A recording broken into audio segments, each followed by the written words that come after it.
Result না নিয়ে কিন্তু আমরা যাব না। আপনারা জানেন যে আমাদের 13 জন শিক্ষার্থীকে আটক করা হয়েছে। আমাদেরকে উচিত তাদেরকে রেখে চলে যাওয়া। আমরা কি যেতে পারবো?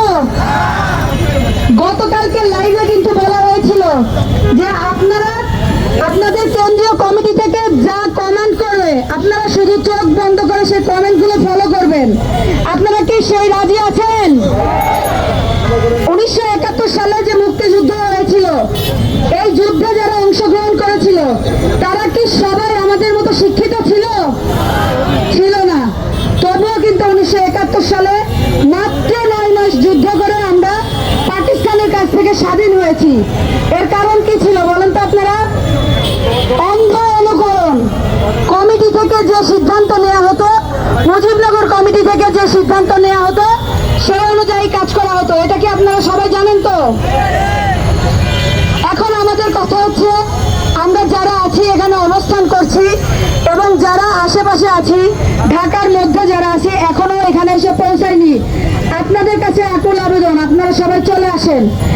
এবং আমি আরেকটা ঘোষণা দিতে যাচ্ছি, যতক্ষণ না আমাদের দাবি আদায় হবে আমরা কিন্তু রাজপথ ছাড়বো না।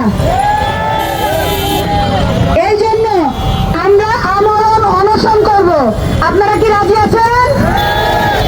আপনারা কি সবাই রাজি আছেন? আপনারা একটু হাত উঠে দেখেন তো কারা রাজি আছেন। প্রিয় শিক্ষার্থীরা, এই হাতগুলো যেন আমি শেষ পর্যন্ত পাই।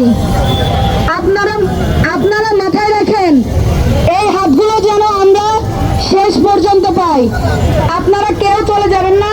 কিছুক্ষণ পরে আমাদের সংবাদ সম্মেলন হবে এবং সংবাদ সম্মেলনে আমাদের পরবর্তী কর্মসূচি জানিয়ে দেওয়া হবে। সেই পর্যন্ত আপনারা কিন্তু কেউ চলে যাবেন না। দাবি আদায় না করে আমরা কেউ রাজপথ ছাড়বো না। তাহলে যান, আর যদি চলে যান, আজকে দাবি আন্দোলনের যে প্রেক্ষাপট তৈরি হয়েছে, এরপরেও যদি দাবি আন্দোলন না হয় আপনারা কেউ আমাদেরকে দোষারোপ করতে পারবেন না। এর জন্য দায়ী থাকবেন আপনারা। তো যাই হোক, এখন আজান হচ্ছে, আজানের বিরতি।